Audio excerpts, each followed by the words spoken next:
com a Juliana Steck, psicóloga clínica, nossa entrevistada de hoje. Juliana, obrigada por aceitar nosso convite, estar aqui. Eu queria entender um pouco de onde surgiu a ideia de ser uma psicóloga e como que é o seu trabalho hoje. Bom, eu sempre quis trabalhar com pessoas, é uma coisa que eu gosto. Nunca fui da área assim de exatas, eu gosto mesmo de trabalhar com pessoas. Com humanas. E eu já cresci numa família em que davam muitas orientações. Os meus pais sempre recebiam muitas pessoas com vários problemas na família, problemas de relacionamento, problemas de desenvolvimento também. E aí eles orientavam, mas eles não tinham nenhum curso específico, eles não eram profissionais na área. Faziam o que podiam. E eu cresci com essa vontade de poder me profissionalizar e ajudar de uma forma, assim, realmente mais efetiva as pessoas, no tratamento mesmo da saúde mental, de transtornos mentais. Então eu sempre tive essa vontade, tinha até um plano B, mas não precisei dele. Lá deu certo. Já fui direto para a faculdade, saí da escola, fui para a faculdade e me realizei. Conta um pouco pra gente, porque assim, principalmente a sua área, você é voltada total mais para mulher, né? Atende a todos, lógico, mas tem todo um carinho especial por atender mulheres. Qual é o maior problema que você detecta que hoje em dia a mulherada chega no consultório? Geralmente, quando elas chegam para mim, elas chegam muito fragilizadas. Elas não conseguem reconhecer realmente o que elas estão sentindo ali. Então, tem todo um trabalho para elas entenderem o próprio sentimento, a própria emoção. E logo nos primeiros encontros, eu faço uma avaliação psicológica. Claro, com muitas técnicas dentro da minha área, eu consigo chegar no diagnóstico. Muitas vezes esse diagnóstico realmente é necessário o tratamento com o uso da terapia, e aí de forma contínua, às vezes tem começo, meio e fim, alguns transtornos mentais precisam ser realmente para a vida toda, né? Então, a maioria chega para mim muito fragilizada, e isso é o que mais me chama a atenção. Então, tem todo esse trabalho dela entender o próprio sentimento, compreender como é que esse sentimento está se desenvolvendo, e muitas vezes tem a ver com o contexto que ela está inserida. Muitas mulheres cresceram já sem saber a direção que elas precisam levar na vida. E aí, depois de adultas, acabam tendo vários problemas. Então, vem problemas de relacionamento, vem problemas de desenvolvimento, vem problemas de baixa autoestima, e tudo isso gera muito ansiedade. Então, a maioria tem transtornos de ansiedade. Eu acho que até por ser mulher, entender melhor, né, o contexto, porque a gente veio de uma sociedade que oprimiu por muitos anos a mulher, e hoje a mulher tem o espaço dela. Isso é, assim, totalmente aberto, né? A gente tem um espaço na sociedade, temos nossos direitos, tem uma igualdade e tudo mais. Porém, essa questão de o que o passado gerou, tem mesmo essa crença que a gente tem essa questão do sentir, tanto que às vezes o pessoal sempre fala, a mulher é mais emotiva, não sei o quê, mas hoje em dia eu acho que as mulheres estão menos emotivas, menos, assim, dispostas a mostrar qualquer tipo de sentimento, porque eu acho que foi tanto tempo sendo sufocada, chegou numa fase que ela, beleza, então agora eu vou ser meio que, vou pensar igual um homem, mais frio e calculista. A gente tem uma parcela das mulheres que são assim, mas outra parcela acaba não sabendo, na verdade, essa liberdade que ela tem. Como você falou, hoje em dia realmente a gente tem mais liberdade, a gente pode realmente fazer muito mais coisas, a gente tem o apoio da lei, a gente tem tudo isso ao nosso lado, mas muitas mulheres não percebem ainda isso, e elas acabam se oprimindo. Isso acontece muito dentro dos relacionamentos. Né? Então, e é uma coisa que vai acontecendo assim de forma gradativa, não é algo que vem e aparece rápido, não, é realmente muito lento. E aí quando ela percebe, ela já está devastada, não sabe o que fazer, não sabe como sair desse relacionamento, não sabe se deve ficar. E ainda vem a questão religiosa que implica muito nisso, porque o divórcio para algumas pessoas dentro da religião não é algo possível, né? Não é algo muito aberto. Então, aí ela acaba se sujeitando a continuar nesse relacionamento conturbado e gera muito mais ansiedade. E aí a gente tem a comorbidade também, que pode ser a depressão. Hoje as mulheres estão casando mais velhas e outras nem casando. Porque eu acho que já assumiu essa coisa de eu sei quem eu sou. E por muitos anos, infelizmente, a nossa sociedade viveu através do patriarcado, que era o marido, a mulher, o homem é o chefe da casa, a mulher respeita tudo que ele falar. E hoje não, hoje a gente realmente, né, tem a liberdade de mandar tanto quanto, 50-50. Só que essa questão do relacionamento, eu ainda vejo muitas mulheres dependentes emocionais. porque acostuma com a situação, meio que aquela história de que a pessoa que te sequestrou vira meio que o seu herói, sabe? Se apaixona pelo sequestrador. Por quê? Porque acostuma com aquilo, é uma vida. O grande problema de se relacionar muito mais tarde é exatamente isso, você cria a sua independência. Depois, quando você chega no relacionamento, você não sabe mais o que fazer com aquilo. Você se desenvolve em todas as áreas da sua vida, mesmo no relacionamento. Né? Isso já é o contrário para quem se casa mais cedo.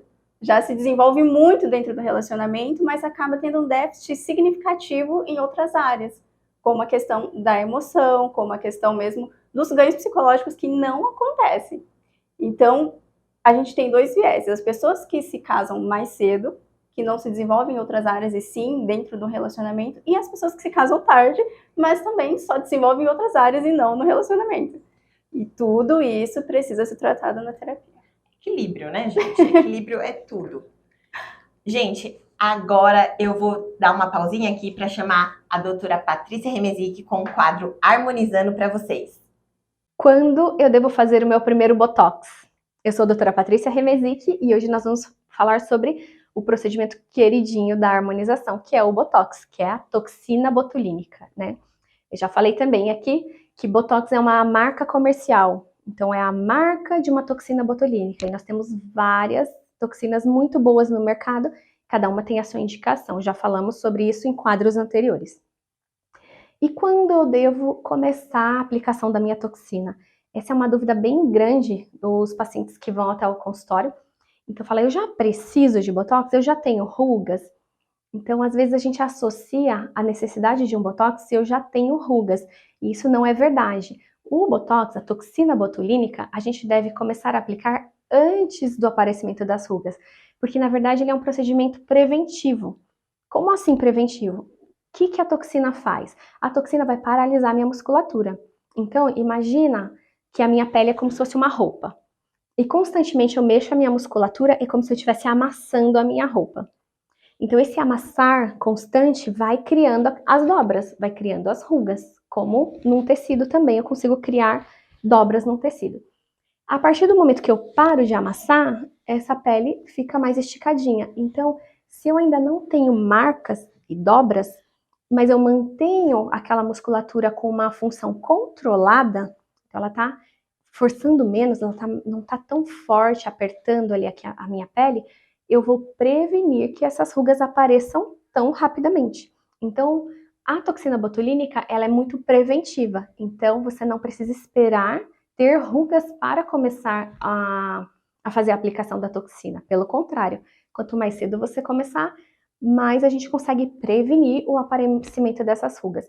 Porque depois que a ruga aparece, aí entra um leque bem grande de tratamentos para eu conseguir suavizá-las. Então, aí não é apenas a toxina botulínica. Se você tiver alguma dúvida sobre esse assunto, quiser saber mais, quiser saber sobre outros assuntos também, manda sua mensagem e a gente se vê aqui no Papo de Mulher. Voltamos com a entrevista. A doutora Juliana está aqui comigo. Conta mais um pouco pra gente, doutora, de como funciona, por exemplo, para quebrar alguns tabus que ainda existem de procurar ajuda, porque geralmente algumas pessoas, a gente tem aquele preconceitozinho de falar assim, nossa, vou no psicólogo, sou louco, meu Deus, não sei o quê, ou só vai quando tá assim no extremo, sabe, tendo realmente uma crise terrível. Por quê? Por que a gente faz isso? Infelizmente no Brasil a gente tem esse contexto ainda, né? Como você falou, é um tabu. As pessoas ainda acreditam que fazer terapia é coisa de louco. Mas isso não é verdade. Há muitos anos a psicologia evoluiu muito. Não é mais só um tratamento utilizado dentro dos hospitais psiquiátricos. Já se descobriu isso cientificamente, né? De que, na verdade, a terapia ela serve não só para os transtornos mentais, mas também para o desenvolvimento pessoal. Então, questões de baixa autoestima, de relacionamento. Então, você não precisa ter um transtorno mental para precisar de terapia. Né? E o que eu gosto muito de falar é que se as pessoas que fazem terapia realmente se abrissem para todo mundo e falassem, olha, eu faço terapia, esse tabu ia diminuir. Até porque eu acho até engraçado isso, que a maioria das pessoas não sabem, mas geralmente o psicólogo também tem um terapeuta. Sim. Porque, gente, é uma carga muito grande para carregar sozinho, né? E o que eu acho muito interessante é a forma como você começa a visualizar a você e aos outros quando você começa a fazer terapia, porque muda muito o seu pensar, o seu tipo de julgamento. Aí, até a gente estava comentando um pouco antes, nos bastidores, que dentro de uma sala de terapia não existe certo e errado. Existem coisas que você precisa aprender a lidar. E acho que hoje a parte da intolerância, enfim, N coisas que a gente vê na sociedade tá gritante, acredito que falta um pouco disso. Sim, é esse desenvolvimento que eu sempre falo, né?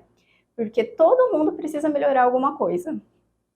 Todo mundo. Nós temos várias áreas da nossa vida e se a gente segmentar cada uma delas, a gente vai ver que umas estão boas e outras nem tanto. E essas que não estão tão bem podem ser melhoradas. E muitas vezes a gente não sabe como fazer isso sozinho. E aí entra a questão da terapia. Eu falo sempre que é um jeito de alguém te ajudar na situação, olhando de fora, sem ter nenhum tipo de, vou pender mais para esse lado ou para aquele. É muito assim, né? É um olhar de fora, um olhar diferente de fora que te vê também analisar as coisas de um outro prisma. Isso, esse desenvolvimento que a doutora cita, de uma forma mais técnica, eu falo popularmente que é muito da nossa maturidade, a gente amadurece, que a gente para de olhar para o umbigo e começa a olhar, né, para um todo muito maior. E muda realmente a pessoa, da água para o vinho. Comportamento, atitude, postura. O que eu percebo cuidando com mulheres ao longo de 7 anos já, é que é o contrário. Ao invés de não olhar para o umbigo e olhar para fora, elas começam a olhar para si próprias. Esquece um pouco. Sim, geralmente tem muitas mães, né, que eu cuido. E, gente, assim, numa lista de prioridades, elas nem se colocam ali, quando na verdade elas deviam ser a primeira da lista. Então elas começam, através da terapia, a olhar para elas e analisar dia após dia, o que eu posso fazer por mim hoje? Né? E não, a gente fala muito de autocuidado, fala muito de autoestima, mas não é uma coisa só com autocuidado físico. Eu já vou fazer meu cabelo, vou no salão fazer as unhas. Não, vai muito além disso, né? Vai do próprio conceito, como que ela se enxerga como mulher, como ela se enxerga dentro do contexto que ela vive e em cada pequena área da vida dela. Então é muito além de você só apenas ir fazer terapia e só por fazer, por status, enfim, vai muito além disso. Sim, é um conhecimento, né? É um autoconhecimento, acho que vale, assim, muito. Sim. Como você se conhecer de novo. E a gente se perde ao longo da correria do dia a dia, família, filho, marido, enfim, trabalho. A gente acaba perdendo esses pedacinhos. E eu acho bem interessante. Se reconectar, né? Algumas se reconectam, geralmente as mais velhas, e outras se encontram. As mais novas, geralmente é assim que funciona, elas acabam se encontrando. Sentido. E assim, é muito, muito legal, é um universo que eu gosto muito. E cada mulher que chega para mim é única e especial. É incrível como cada uma tem os seus pequenos problemas e muitas vezes esses pequenos problemas acabam se tornando um problema gigantesco.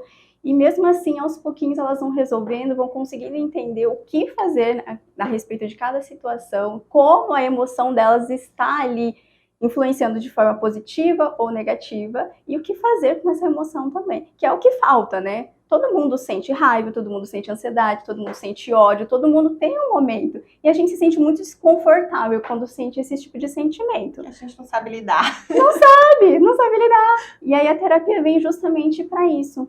A maioria das mulheres, principalmente mãe, que eu atendo, sente muita raiva em um determinado momento do dia, muito ódio.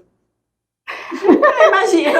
Só que elas tentam reprimir isso, elas não dão lugar para esse sentimento. E quanto mais a gente reprime uma emoção, menos a gente aprende a lidar com ela. Então o ideal é acolher mesmo esse sentimento. Eu tô com raiva, tudo bem, eu vou aceitar essa raiva, eu vou aceitar esse ódio e vou ver o que eu posso fazer com isso. Porque cada emoção, ela não é de todo ruim. Todas elas têm um pouco de benefício. A gente pode assumir essa emoção, pegar ela pra gente e fazer algo de útil com isso. Então, nada de reprimir a emoção, aprender a lidar, sentir, se permitir sentir e aprender a lidar. Perfeito, doutora, obrigada por estar aqui hoje, pela participação, pelos ensinamentos. E agora eu vou pedir para você passar suas redes sociais para a gente te seguir e também conhecer seu trabalho. Sim, bom, meu Instagram está aberto para todo mundo, sejam bem-vindas lá me seguir, meus conteúdos são sempre voltados para mulher especificamente, né? E é @psi.julianapedrososteck. E você vai ser realmente muito bem-vinda, vai ser uma honra ter você na minha comunidade, junto com outras mulheres que também estão aprendendo a lidar com suas emoções e se desenvolvendo cada vez mais. É isso, gente. Obrigada.